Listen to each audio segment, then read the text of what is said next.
tayo, kapatid na Rodel. Opo. Dahil dito, mga kapatid ko. Teka, Kung teka, kay- teka, teka. Opo. Sino yan? Mga kapatid ko.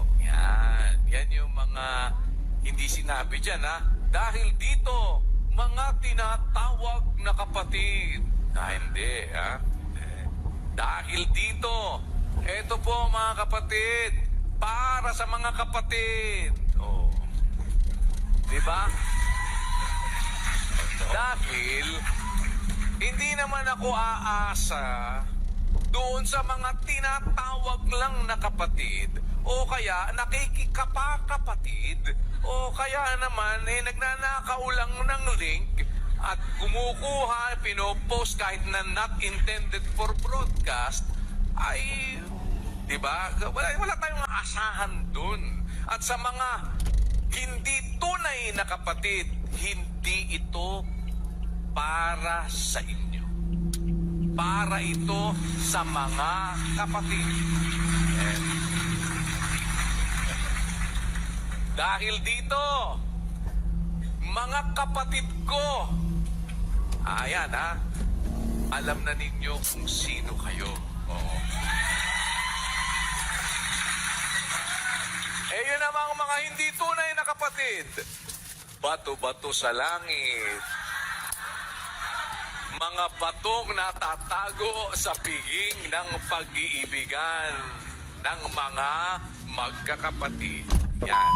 Yung mga paksa-paksaan natin ngayon, mga patama, wala namang iba doon, mga kapatid. Ang mga hindi nauumay laang dyan, yung mga fans na ginogoyo, na mga akala mo yung mga heavenians talaga. Naku po, mga kapatid, sana naman ay makaisip kayo. Alam niyo mga kapatid, ang sabi sa Biblia, subukin niyo ang lahat ng bagay. Bakit pagka si Daniel Rason at ang kuya niyo ang susubukin, hindi pwede, sa impyerno na. Mali yon mga kapatid, dapat nag-iisip ka. Huwag kang masyadong tumiwala sa habilin ni Bes na ayan ang lilipatan ng unawa.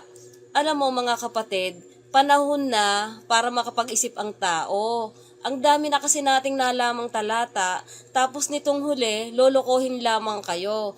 Dapat gamitin nyo yung mga talatang natutunan nyo, yung aral na nalaman natin noon, di ba? Oo, naloko tayo, pero papayag ka ba na hanggang sa huli, lolokohin ka pa? Tapos yung mga puno, yung mga leader, bilyonaryo. Tapos kayo, tiis, ang miyembro. Walang ganon, di ba? Di ba ang sabi, dapat sa iglesia pantay-pantay. Kung anong meron ng puno at saka leader, dapat meron din ng miyembro, di ba mga kapatid? Nagtataka naman ako, bakit naman bilyonaryo, may mansyon ng puno, tapos ang mga miyembro, tiis, gipit, laging ubos. Ang laging sasabihin, mapalad ang nagtitiis. Alam mo mga kapatid at saka mga kapatid kong mga exiter, mga closet, hindi applicable yung sinasabi ng mga pagtitiis kung ang puno at saka leader ay nakikita nyong nananalasa pag tag-init namamasyal, di ba? O di ba tingnan mo ang ganda na SPBB ngayon sa Japan. Alam mo kasi ganyan talaga pagka mainit ang panahon dito sa Pilipinas, si kuya at saka ate nagmamasyal lamang yan, napunta sa mga malalamig na lugar, mga kapatid. 'Di ba? Medyo isip-isip kayo mga kapatid. O ipapakita natin yung paksaan nila. Tapos sasabihin nagnanakaw ka ng link. Hindi, alam mo Daniel Rason, maraming closet. Pagka ikaw ang nagpapaksa, yung iba hindi na makatiis, talagang lumalabas na. Kasi alam naman nila na niloloko mo lang sila. Ganun yun. Ikaw naman talaga, kuya. Lagi na lang ang patama mo sa aming mga lumabas. Sa tingin mo, hindi ka ba na-alarma kung hindi ba naman talaga kakapalan talaga ng apog mo, no? Ang daming lumalabas, libo lumalabas. Ultimong mga may katungkulan lumalabas. 30 years sa iglesia lumalabas. Tapos ang babalikan mo kami. Ano bang ginawa mo nung panahong buhay si Bes? Nagpa-impress ka lang. Kesyo ikaw ang gumawa ng mga programa ng Bible exposition, mga itanong mo kay Soriano. Pero anong ginawa mo, 'di ba? Tinanggal mo. At anong pinalit mo? Games and concert. Kasi ayan kasi ang laman ng puso mo. Ayan ka, maluho, makalayaw, makalaman. Ikaw yan. Tapos sa amin mo ibabalik. O, tingnan mo. Papakita natin yung paksaan nila sa SPBB. Ito po ay hindi nakaw. Hindi naman kami katulad mo. Nagnanakaw ng pag-aari. Nanakaw ang asawa. Hindi kami ganon, alam mo. Yung mga sinasabi mong sa demonyo, ikaw ang gumagawa nun. Kasi alam mo alam mo yung trabaho ng demonyo na di-define mo, di ba? Ganun isang bagay. Pag na-describe mo yung isang bagay, ikaw yun. Ikaw yun. Alam mo, yung mga pinapaksaan mo na yan, ang tatagal lang sa'yo yung mga fans na pagka nakita kayo, ay nako, kuya, ate, walang paksa, walang hiwaga sa hindi marunong magdoktrina at sa hindi marunong magtanong. Ganun po yun. O, eto ha. Huwag nyo kaming paandaran ng mga paksa nyong patama na kami na naman ang sikat. Oo, talaga kaming sikat. Hindi kami mga traidor. Kung saan nga kami nag-e-expose di ba? Pero ikaw, lagi kang patama. Ang naniniwala lang sa'yo, yung fans, alam mo. O, eto. Dito tayo, eto, tirahin natin. O, magandang ano to wait lang. Mga kapatid ko. Teka, wait lang. Mamaya ka. O, kapatid na Rodel. yan, tingnan nyo. Dahil dito, mga kapatid ko. Teka. O, tingnan mo. Sino yan? Mga kapatid ko. Yan yung mga hindi sinabi dyan, ha? Dahil dito, mga tinatawag na kapatid. Hindi, ha? Dahil dito, eto po mga kapatid, para sa mga kapatid. Oh. Diba? Dahil, hindi naman ako aasa doon sa mga tinatawag lang na kapatid o kaya nakikikapakapatid o kaya naman nagnanakaw lang ng link at kumukuha, pinopost kahit na not intended for broadcast ay, di ba? Wala tayong maaasahan doon. At sa mga Alam mo, Daniel Rason, mapapahiya ka dyan sa mga sa mga paksaan mo nung yan na utal-utal. Yung link, hindi ninanakaw yon. Ayun yung mga closet dyan na nasa loob pa na pinagtsatsagaan ang mga paksa mo. Kasi yung mga pamilya nga ay naandyan pa sa loob. Mga pinagtsatsagaan lang yan kasi hindi nila maiwanan yung pamilya nila na nasa loob Kaya syempre nakikinig din sila sa mga katangahan mo at utal mong paksa. Huwag mo kaming patamaan ng mga tinatawag na kapatid. Kapatid, sa inyo dapat mag-ingat kasi kayo yung mga tinatawag na kapatid pero mga bilyonaryo kayo. Kapatid na Rodel, kapatid na Daniel, kuya nga ang tawag sa'yo Inaagawan mo pati yung trono ng Kristo. Ganyan na lang kayo pagka mag-SPBB kasi alam mo sa totoo lang, malaking bagay sa inyo yan. Biruin mo, samsam mo, milyon. Oo nga, bumaba, pero may pera pa rin, may milyon pa rin umaakyat. Bakit? Bunga yan kasi ng mga fans nyo na akala ang kaligtasan ay naandyan sa harapan mo. Saan ka naman nakakita na kung gusto nyong gumawa ng mabuti, sa MCGI kami, wala pang MCGI, mga kapatid, may mga gumagawa na ng mabuti. Ayan kasi pang bablap lang sa gawang mabuti. Wala kaming budhe para hindi kami, walang mag-udyok sa amin na tumulong sa kapwa, na mag-alalay sa kapwa, wala kaming budhe at sasabihin mo kaming mga lumabas mga hindi kami gumagawa ng mabuti. Alam mo, mas marami kaming ginagawang mabuti, alam mo. Kasi yung mga pandoloko mo sa miyembro, binobroadcast namin, binubuking namin. Una-una, bilyonaryo ka na. Kung makaiyak ka dyan sa pulpito, akala mo, aping-api ka. Bilyonaryo ka, may mga sasakyan ka, may mga luxury car ka. At saka hindi kami yung nagnanakaw ng link. Ikaw ang nagnanakaw. Ninakaw mo yung asawa mo, pati lupa na ginawang nahinanda sa panahon ng kapighatian. Anong ginawa nyo? Diba? Kinuha nyo at nilagay mo sa pangalan ni Arlene. 80% na kay Arlene na. Tapos yung worker magsasalita, yung KD-Rock po natin, pagtutulungan natin. Pero ang entrance, magkano ang entrance? Alam mo, piga ang miyembro dyan, piga. Bakit? Ang sasabihin, gawain, Tingnan nyo nga kung kaninong gawain ang nalago. Nung panahon ba ni Pablo, may ganyan? Pinipilit magpa-target para magpatayo nito, magpatayo nito. Walang ganon mga kapatid. Sa aral tayo kapatid. Anong aral? O, sa aral tayo mga kapatid. Hindi yung sasabihin nyo ng lahat, para kayong DSWD na charity na nananamsam ng pera. Talaga naman ganun yung mga ganyan yung mga yung sa gobyerno, may gawa din naman yung mabuti pero may nakaw yan. Imposibleng wala. Kaya nga sila naandyan, parang ikaw, Daniel Lason, kahit anong bato sa'yo ng mga lumabas, wala sa'yo, hindi ka tinatalban kasi nananalasa ka dyan nananamsam ka ng pera. Tapos sasabihin ng mga fans mo, broadcaster, hello, broadcaster ka? Ay, oo nga, broadcaster ka, pero may ganyan ka na pag-aari, billion of properties na sa'yo, may mga mansion ka pa, may mga luho.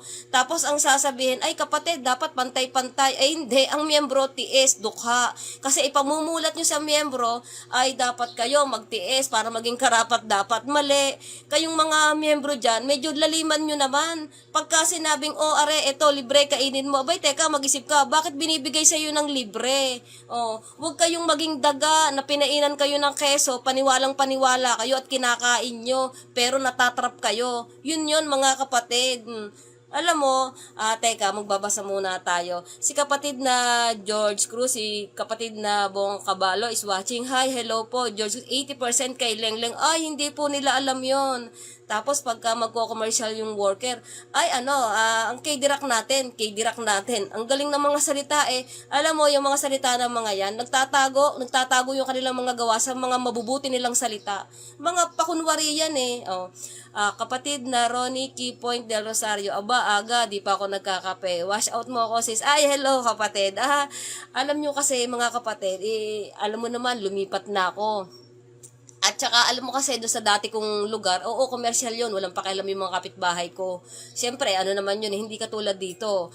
May katabi akong natutulog, kasi ganun may mga katabi na ako dito Pero hindi pa to yung bahay namin. Pansamantala lang ako dito, mga kapatid. Teka ha, ay kayo'y mag-comment, mas maganda patamaan natin to si Daniel Rason. Makapal lang mukha nito gaano kakapal ang pagmumukha mo kaming mga lumabas na nakita namin yung diwa mong sa demonyo. Nakalagay naman niya sa Biblia subukin nyo sila kung sila'y sa Diyos. Nasubok namin, Daniel Rason, hindi ka sa Diyos, sa demonyo ka, ba't di ka makatutol? Sa demonyo ka, hindi ka makatutol, alam mo, sa demonyo ka. Tapos ang sasabihin ng mga fans mo, ay, nag-iba ka ng diwa kay kapatid na Daniel, hello, mag-ingat ka dyan.